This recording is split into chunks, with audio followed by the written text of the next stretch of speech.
야, 요즘이 아니라 어제부터 개인적으로 아니면 제 블로그나 기타 글에서 급격히 많이 나오는 질문 하나가, 면접을 하거나 신혼을 갈 때 이번 계엄 사태에 대해서 어떻게 생각하냐 물어보게 되면 어떻게 답변해야 되냐는 질문이 많이 올라와요.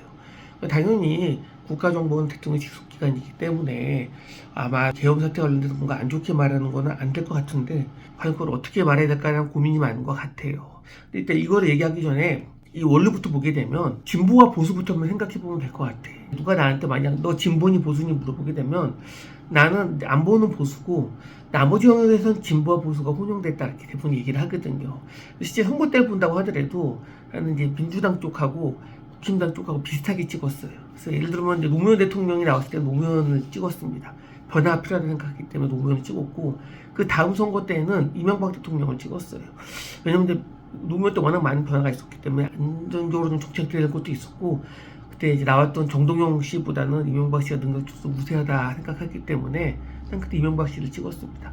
그렇게 내가 선거 때 누구를 찍었나를 보게 되면은 나는 이제 얼추 한 절반이면 반반씩 민주당 계열하고 국힘당 계열을 찍었던 것 같아요.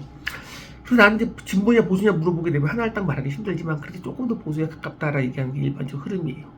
홍준표 대구시장이 진보와 보수에 대해서 방송에 나와서 뭐라 얘기했냐면, 보수는 자유를 주장하고 진보는 평등을 강조한다, 그런 얘기를 되게 많이 했거든요. 어느 정도 맞는 얘기도 하죠. 근데 일반적으로는 보수와 진보는, 보수는 유지 쪽에 강하고 진보는 변화 쪽에 강하다, 그런 얘기 좀 더 많이 하죠. 그게 조금 더 이론적으로 정의적으로는 맞는 것 같긴 합니다. 형사법 이론 중에서 일탈 이론이라는 게 있거든요. 그러니까 사회 일탈이 그 사회의 변화를 일으킨다, 발전을 일으킨다, 그런 이론이 있어요. 그러니까 우리 이제 실제 예를 들어보게 되면, 옛날에 서태지와 아이들이 우리나라 문화계를 좌우지우지할 때 서태지가 머리를 4개 머리를 뽑고 왔어요.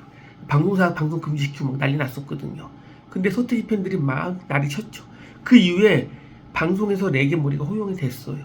그러니까 일단 그 서태지 씨의 4개 머리, 그때 당시 파격적 머리가 그때 당시에 일탈이었지만, 그 일탈이 받아들여서부터는 두 발의 자유나 자유표현에 관련된 하나의 진보 형태를 이뤘다라고 하는 것이 그때 흔히 말하는 일탈 이론의 일반적 흐름이거든요. 이렇게 일탈은 그 사회를 발전시키기도 합니다. 그 변화 자체가 발전시키기도 합니다. 때론 그 변화가 그런데 반대로 그 사회에 독이 되는 경우도 많이 있기는 하죠. 근데 이번 일에 해당되는 계엄령 상태를 보게 되면은, 기본적으로 보수는 유지를 중요하게 본다라고 했는데, 보수의 관점에서, 유지의 관점에서 보게 되면은 이번에 계엄은 기본적으로 유지의 핵심은 헌법적 가치 유지하는 게 가장 중요한 핵심이거든요. 근데 헌법적 요건을 어겼어요. 헌법 77조에 보게 되면은 계엄을 일으키는 요건이 있잖아. 전시사변 이에 준하는 국가 비상 상태를 얘기했지만, 그 누가 봐더라도 지금 전시사변 사태나 이에 준하는 국가 비상 상태는 아니에요. 그러니까 헌법적인 기본적인 틀, 요건 틀 관련된 부분을 어겼다고 볼 수밖에 없어. 또 비상 계엄을 하게 되면은 국회에 지체 없이 통보해야 되는데 통보도 하지 않았잖아요. 그러니까 우리가 보수의 관점에서 보게 되면 사실 이거는 우리가 지지할 수 있는 그런 계엄 사태라고 할 수는 없습니다. 그런 의미에서 면접 장면에서 만약 신혼이나 면접에서 이번에 계엄 사태 관련된 질문이 나오게 되면은 국가정보원에 있는 직원들도 헌법적 가치를 가장 중요하게 보는 분들이거든요. 그렇기 때문에 이게 만약 윤석열 정부라고 하더라도 이번 계엄 사태를 무조건 옹호하는 건 바람직하지는 않습니다. 단 막연히 옹호하지 않는다 그러면 안 되기 때문에 기본적인 법적 가치를 바탕으로 두고, 즉 헌법적인 조문을 바탕으로 두고 이 어떤 의미에서는 무리수가 있었다 정도 흐름으로 답변하는 것이 가장 좋은 답변이 아닐까 생각이 듭니다.